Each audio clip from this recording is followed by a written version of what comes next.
Hola, ¿qué tal amigos? Continuamos con la lectura La Vuelta al Mundo en 80 días. Los que no se han suscrito a mi canal, me ayudaría mucho que lo hicieran. Continuamos con la lectura, capítulo 33, en el que Phileas Fogg se muestra a la altura de la ocasión.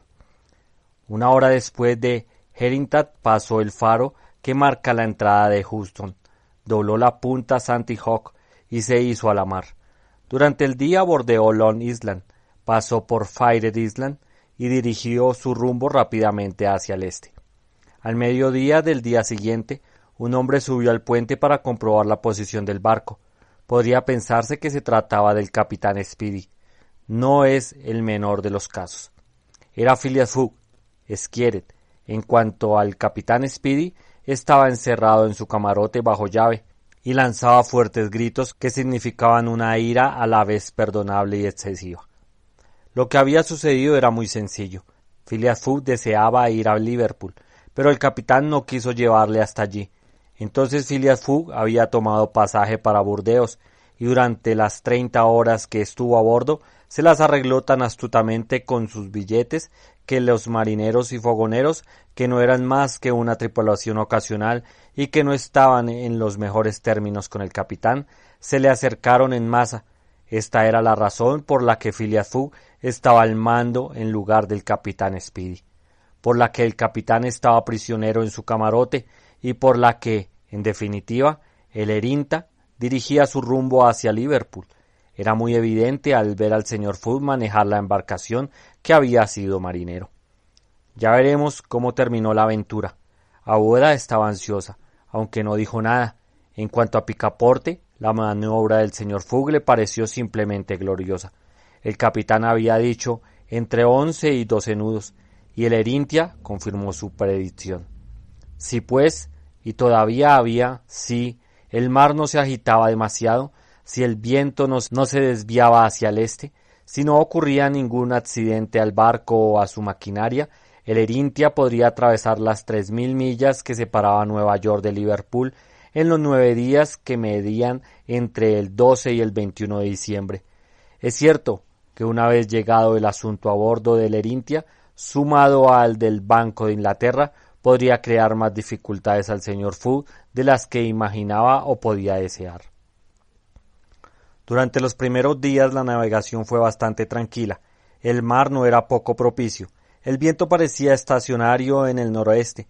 Las velas estaban izadas y el Herrington surcaba las olas como un verdadero vapor transatlántico.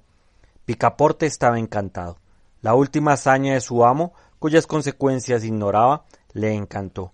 Nunca la tripulación había visto a un tipo tan alegre y hábil. Entabló una cálida amistad con los marineros y lo asombró con sus hazañas acrobáticas. Pensó que manejaba el barco como caballeros y que los fogoneros disparaban como héroes. Su locuaz buen humor contagiaba a todos. Había olvidado el pasado, sus vejaciones y retrasos. Solo pensaba en el fin, tan casi cumplido, y a veces hervía de impaciencia como si se calentara en los hornos del Herrington. A menudo también el digno compañero giraba en torno a Fitz, mirándole con una mirada aguda y desconfiada, pero no le hablaba, pues su antigua intimidad ya no existía. Fitz, que en confesarlo, no entendía nada de lo que estaba pasando. La conquista del Herrington, el soborno de la tripulación, el manejo del barco por parte de Fogg como un experto marinero, le asombraba y confundía. No sabía qué pensar. Al fin y al cabo, un hombre que había empezado robando 55,000 libras podía terminar robando un barco, y Fitz se sentía inclinado a concluir que el Herrington, bajo el mando de Fogg, no se dirigía a Liverpool, sino a alguna parte del mundo donde el ladrón, convertido en pirata, se pondría tranquilamente a salvo. La conjetura era al menos plausible, y el detective empezó a lamentar seriamente haberse embarcado en el asunto. En cuanto al capitán Speedy, seguía aullando y gruñendo en su camarote, y Picaporte, cuyo deber era llevarle la comida, valiente como era, tomaba las mayores precauciones. El señor Fogg no parecía saber siquiera que había un capitán a bordo. El día 13 pasaron por el borde de los bancos de Terranova, una localidad peligrosa. Durante el invierno, especialmente, son frecuentes las nieblas y los fuertes vendavales. Desde la víspera, el barómetro, que descendía repentinamente, indicaba que se acercaba un cambio en la atmósfera y durante la noche la temperatura varió. El frío se hizo más intenso y el viento viró hacia el sudeste. Esto fue una desgracia.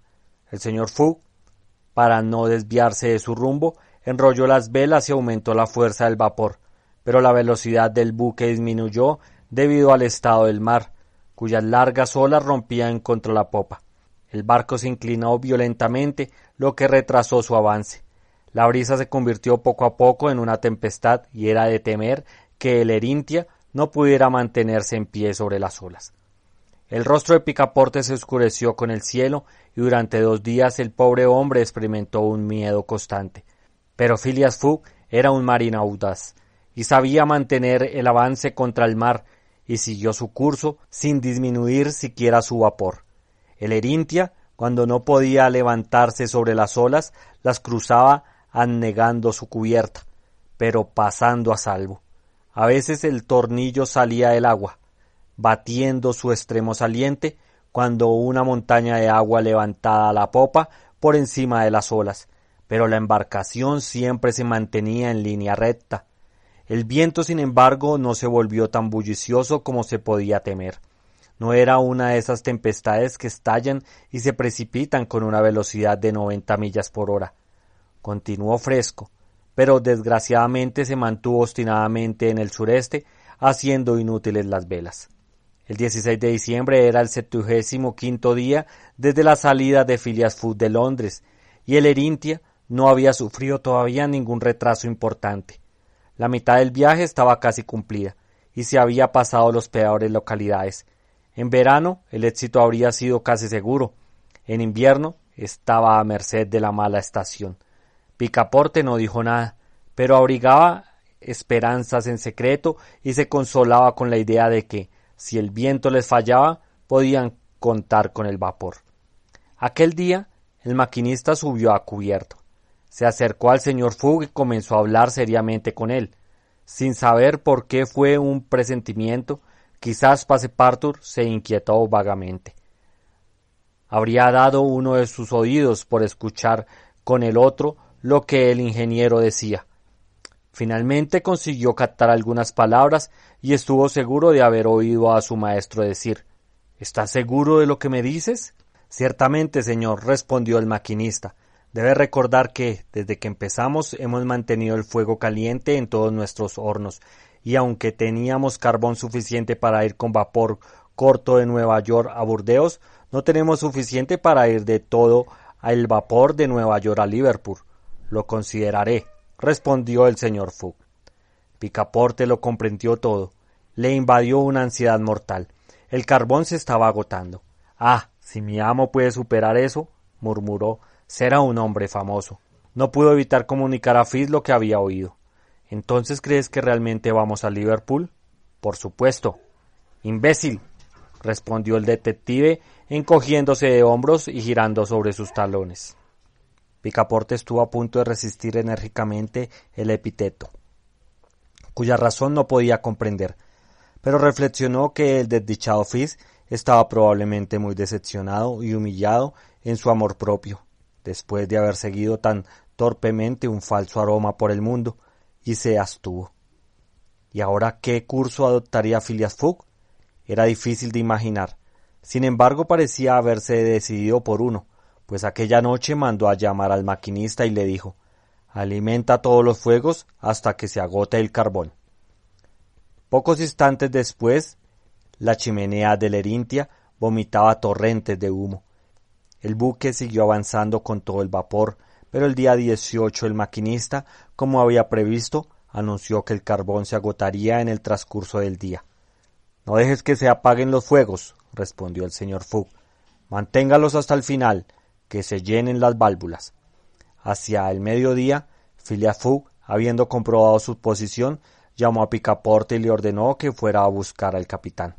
Veloz, fue como si el honrado compañero le hubiera ordenado desencadenar a un tigre. Se dirigió a la popa, diciéndose: «Será como un loco». En unos momentos, entre gritos y juramentos, apareció una bomba en la cubierta de popa. La bomba era el capitán Speedy. Estaba claro que estaba a punto de estallar. ¿Dónde estamos? Fueron las primeras palabras que su ira le permitió pronunciar. Si el pobre hombre hubiera sido un apopléjico, nunca se habría recuperado de su paroxismo de ira. ¿Dónde estamos? Repitió con la cara morada. A 707 millas de Liverpool, respondió el señor Fogg con imperturbable calma. ¡Pirata!, gritó el capitán Speedy. He mandado a buscarlo, señor. Picoteo. Señor, continuó el señor Fogg, para pedirle que me venda su barco. No, por todos los demonios, no. Pero me veré obligado a quemarla. ¿Quema el Erintia? Sí, al menos la parte superior de ella. El carbón ha cedido. ¡Que mi barco! Gritó el capitán Speedy, que apenas podía pronunciar las palabras. ¡Un barco que vale $50,000! Aquí hay 60,000, respondió Phileas Fogg, entregando al capitán un rollo de billetes. Esto tuvo un efecto prodigioso en Andrew Speedy. Un americano difícilmente puede permanecer impasible ante la visión de $60,000. El capitán olvidó en un instante su ira, su encarcelamiento y todos sus rencores contra su pasajero. El Erintia tenía 20 años. Era una gran ganga. La bomba no estallaría después de todo.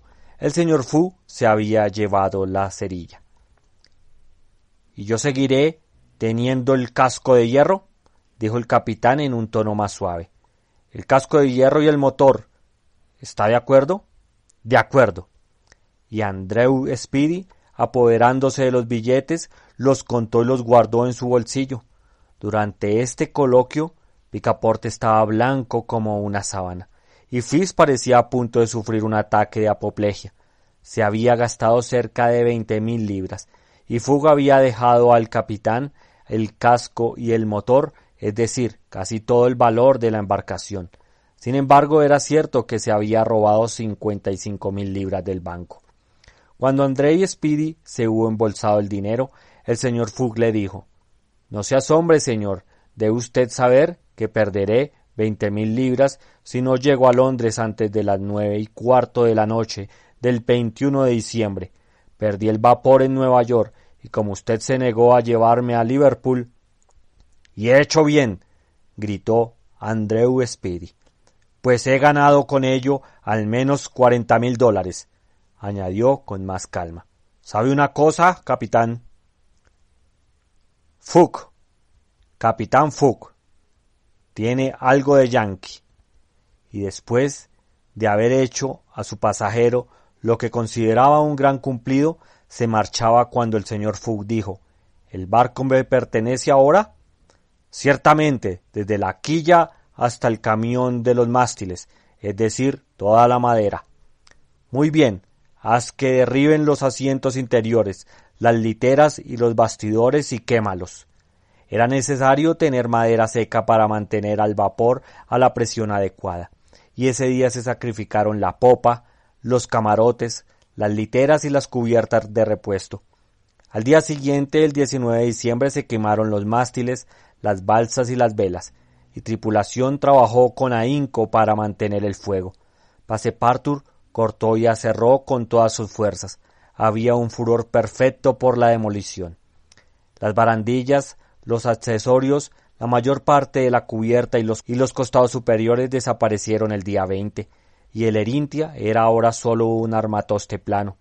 Pero ese día avistaron la costa irlandesa y la luz de Fawcett. A las 10 de la noche estaban pasando por Keystone. Phileas Fogg solo tenía 24 horas más para llegar a Londres. Ese tiempo era necesario para llegar a Liverpool con todo el vapor encendido, y el vapor estaba a punto de agotarse por completo. «Señor», dijo el capitán Speedy, que ahora estaba profundamente interesado en el proyecto del señor Fogg, «realmente me compadezco de usted. Todo está en su contra. Solo estamos frente a Keystone». «Ah», dijo el señor Fogg, ¿es ese lugar donde vemos las luces, Keystone?» «Sí». «¿Podemos entrar en el puerto?»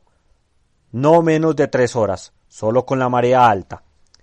Quédate, respondió el señor Fogg con calma, sin traicionar en sus rasgos que por una inspiración suprema estaba a punto de intentar una vez más conquistar la mala fortuna. Keystone es el puerto irlandés en el que se detienen los vapores transatlánticos para dejar el correo.